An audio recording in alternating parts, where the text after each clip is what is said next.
Hello, this is Pastor Tim coming to you from Central Texas from Ben and Lomita United Methodist Churches.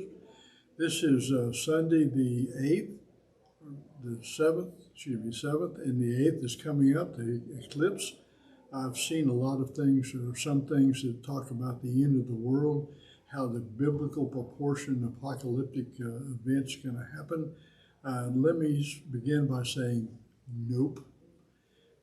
In the first place, people look at the end of the world and look for clues in the Bible, but what you're saying is that you could figure it out when Jesus couldn't.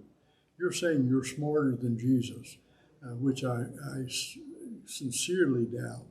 And the second thing is that I studied apocalypticism and the study of the end of the world in seminary for a whole semester, and it talked about all the times in which they thought the end of the world was coming.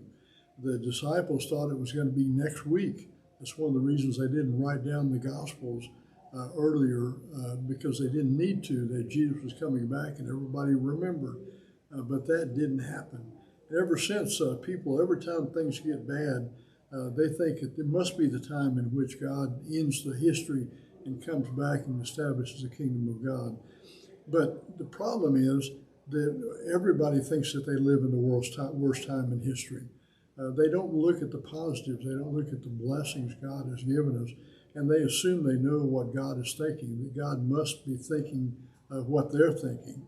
God doesn't work that way. God's thoughts are not our thoughts. Our ways are not our ways. So we can't possibly know when the end of the world is.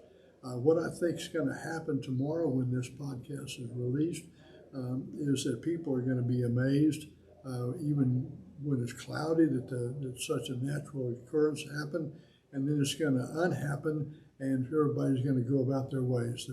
The miracle is not going to be the coming of the kingdom.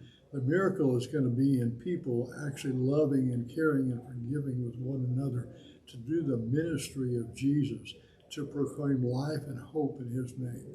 I hope you will be doing that on the 9th and the 10th and every day after.